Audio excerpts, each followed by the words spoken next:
Warga GKJW Jemaat Tunjung Sekar yang dikasihi oleh Tuhan, pada saat ini ada beberapa informasi yang akan kami sampaikan terkait dengan bagaimana kita menjalani kehidupan kita bergereja.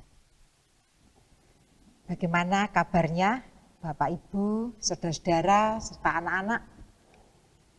Semoga semua dalam keadaan baik, meskipun pada saat ini kita bersama-sama berada dalam situasi COVID-19. Tanpa kita sadari,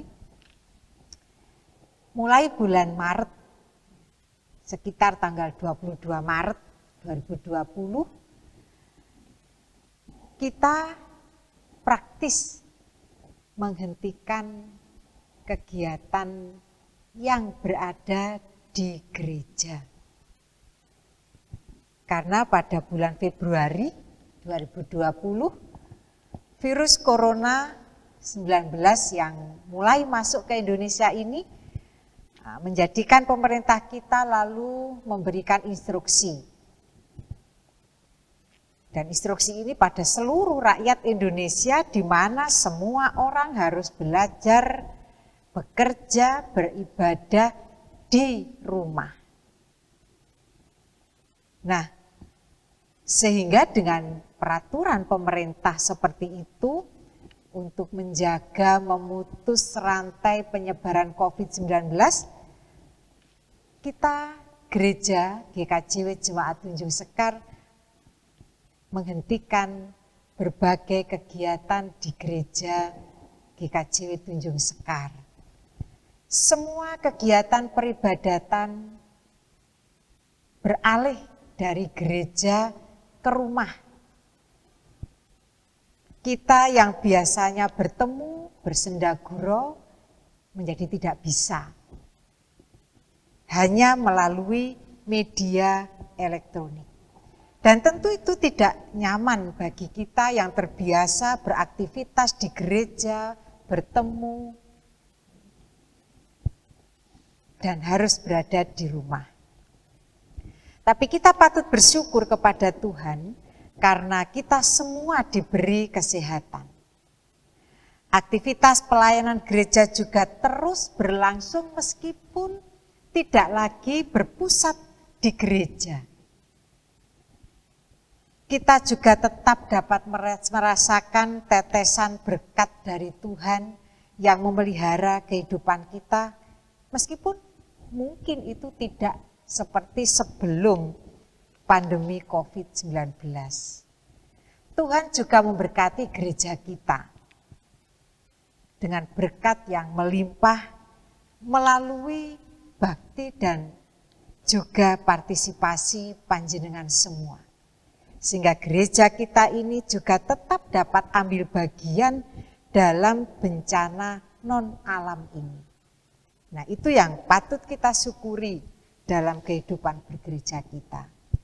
Nah, jemaat yang dikasihi oleh Tuhan, pada saat ini kita memasuki masa hidup new normal. Cara hidup yang baru. Memang COVID-19 belum berakhir. Bahkan di sana-sini kita masih mendengar korban-korban yang berjatuhan. Nah, tetapi kita terus harus menjalankan kehidupan kita dengan cara yang baru. Memakai masker, cuci tangan dengan sabun air mengalir, menjaga jarak satu dengan yang lain, dan seterusnya. Nah, untuk itu, masa hidup new normal ini telah dikeluarkan Surat Edaran Menteri Agama dan Peraturan Wali Kota Malang yang mengatur tentang salah satunya bagaimana kegiatan peribadatan itu dapat mulai dibuka, dilakukan di rumah-rumah ibadah di gereja, di masjid, di pura, di kelenteng, dan seterusnya. Sekali lagi, bukan berarti penyebaran COVID-19 itu sudah berhenti atau hilang. Ini masih terus berlangsung dan kita tidak pernah tahu kapan itu akan berakhir. Nah, agar peribadahan di rumah ibadah itu dapat berlangsung dengan aman, sehat, baik bagi diri sendiri maupun orang lain, maka ada ketentuan dari pemerintah kita tentang siapa yang boleh beribadah, tentang apa yang harus dilakukan, tentang apa yang harus dipersiapkan, supaya peribadatan yang mulai dibuka itu betul-betul bernuansa aman dan sehat.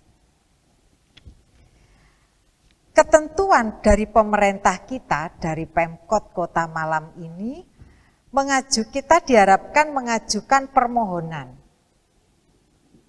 kepada Wali Kota Malang bahwa gereja kita, GKJW Jemaat Tunjung Sekar ini aman dari COVID-19. Dan kita bersyukur telah mendapatkan jawaban dari Wali Kota Malang yang memperbolehkan kita menyelenggarakan ibadah dengan melakukan protokol kesehatan. Dengan memperhatikan ketentuan-ketentuan yang sudah diterbitkan oleh pemerintah kita. Nah, apa yang harus kita lakukan itu? Nah, yang pertama adalah pembentukan Satgas. Jadi di setiap lembaga, termasuk gereja kita ini, harus ada Satgas yang akan menata bagaimana protokol kesehatan itu bisa dilakukan oleh siapapun yang mengikuti ibadah. Dan ini sedang diampu atau ditata oleh Pokja Kesehatan kita, KURTG dan KPPM. Dengan komandannya itu Bapak Pradipto. Jadi Satgas ini sudah mulai bekerja saat ini. Kemudian yang kedua yaitu memenuhi sarana dan prasarana. Mulai dari tempat cuci tangan, menyediakan sabun, tisu, disinfektan, hand sanitizer, masker, termogan, dan seterusnya. Itu harus kita siapkan. Kemudian yang ketiga, kita juga harus menata tempat duduk gereja kita. Dari yang semula kalau penuh itu bisa menampung sekitar 250 sampai 300, maka ketika diatur dengan jarak 1 meter, di bawah 100 akhirnya yang bisa tertampung dalam gereja kita ini. Nah, pertanyaannya adalah kapan di jemaat kita ini mulai dilakukan ibadah di gereja? Kami Majelis Jemaat sudah menata bahwa pada tanggal 2 Agustus 2020 ini kita akan mengadakan perjamuan kudus. Dan perjamuan kudus kita bulan Agustus ini pada tanggal 2 Agustus masih tetap kita laksanakan secara online. Jadi seperti perjamuan kudus Paskah kemarin. Baru pada tanggal 9 Agustus 2020 kita mengadakan ibadah di gereja. Bagaimana dengan waktunya? Kami menata ada 3 waktu. Jam 7, jam 10, dan jam 17. Kenapa agak panjang durasinya? Karena setiap selesai ibadah harus dilakukan penyemprotan disinfektan di semua sarana prasarana ibadah termasuk tempat duduk. Jadi kita butuh waktu untuk menyiapkan itu. Nah, berikutnya siapa yang boleh beribadah? Sepertinya kabar ini tidak terlalu menyenangkan.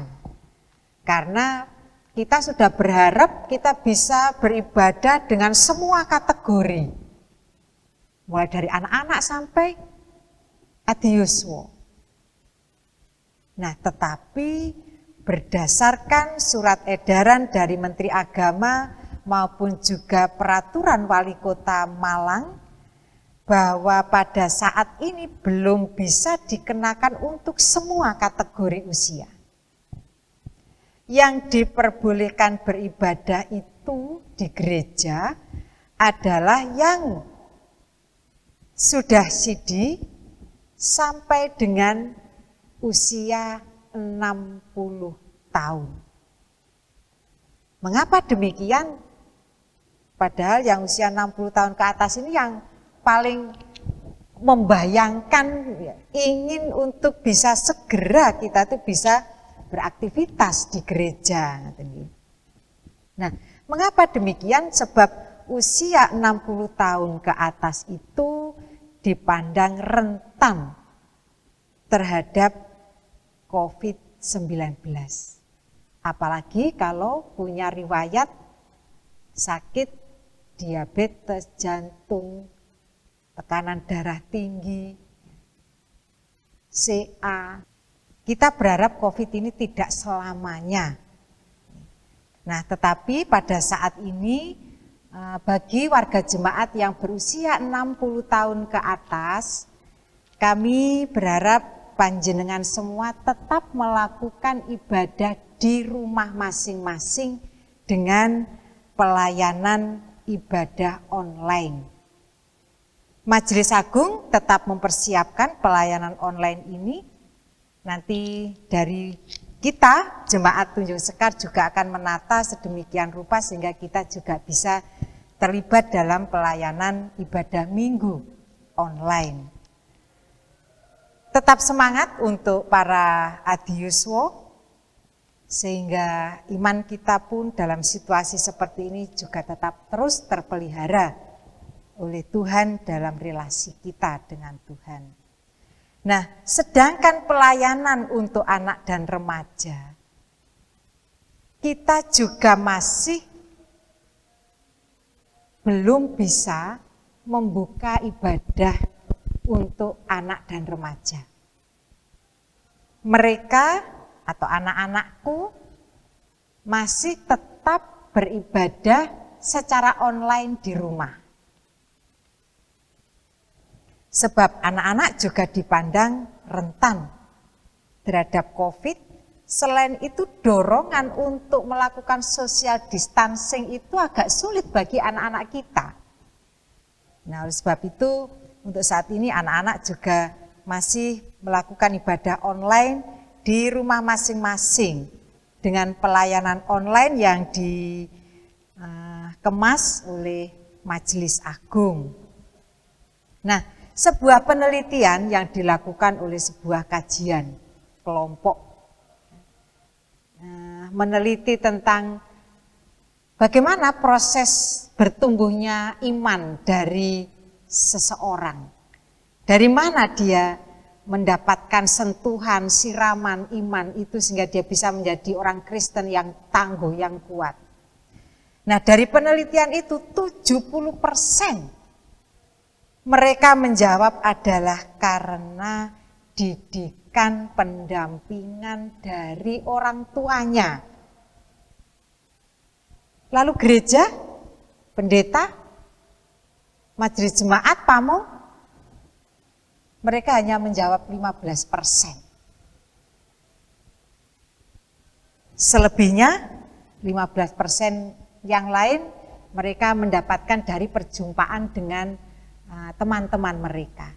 Nah, jadi dari sini kita bisa tahu, bisa melihat bahwa peran orang tua itu sangat penting di dalam memperkenalkan anak terhadap Tuhan dan sesamanya. Oleh sebab itu, kepada para orang tua, jangan bosan-bosan,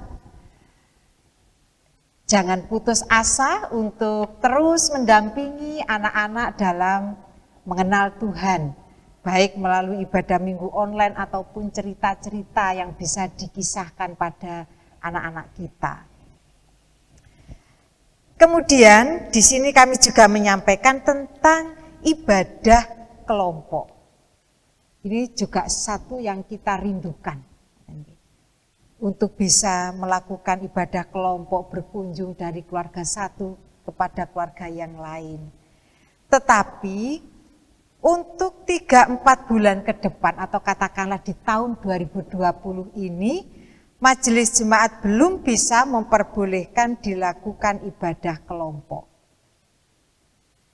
Sebab peraturan di setiap RT RW kita, dimanapun penjenengan berada, itu berbeda-beda. Ada yang mengizinkan berkumpul, ada yang tidak.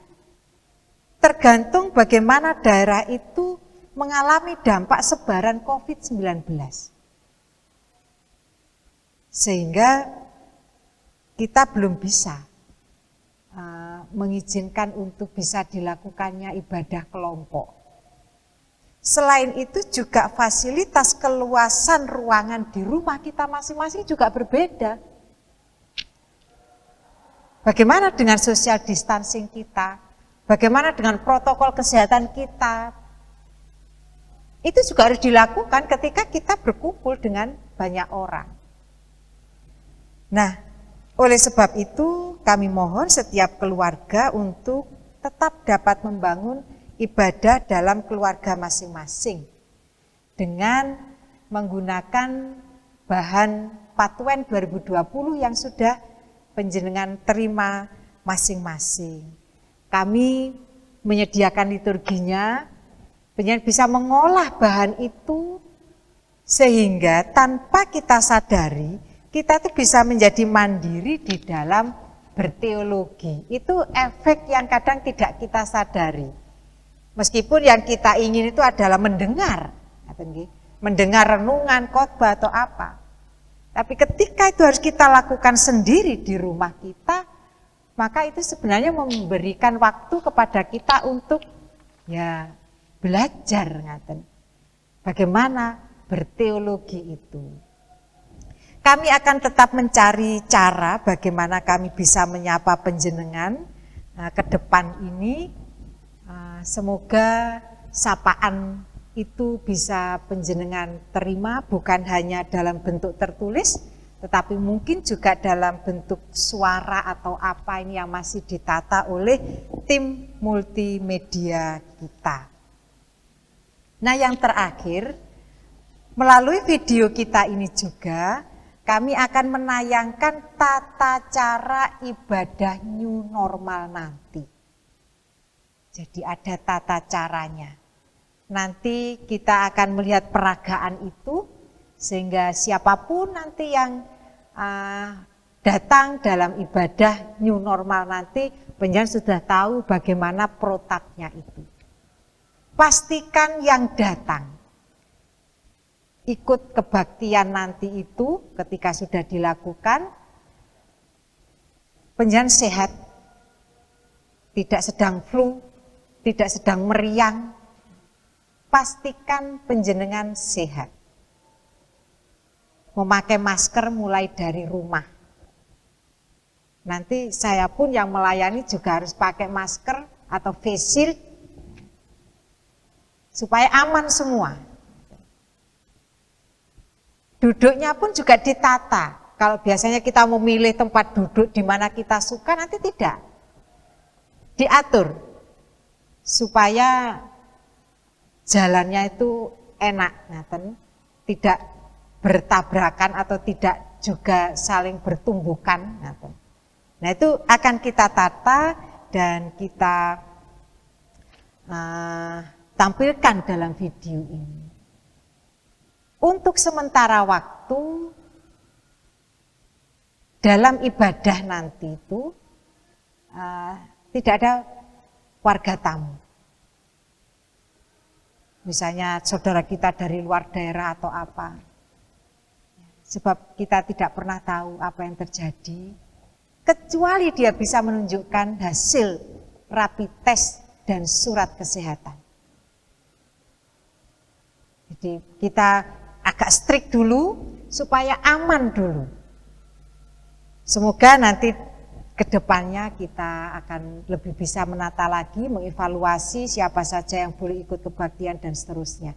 Tapi untuk tahun 2020 ini kita mencoba untuk sedapat mungkin menjaga aman, sehat dalam lingkungan gereja kita dan kegiatan ibadah kita. Nah, demikian informasi yang bisa kami haturkan pada panjenengan semua. Rasanya memang kangen untuk bisa bertemu ngobrol. Tetapi kita masih harus menjaga diri untuk diri kita sendiri dan orang lain. Tuhan memberkati panjenengan semua, tetap sehat, tetap bisa bekerja dengan berkat yang diberikan oleh Tuhan pada panjenengan semua. Nuhun.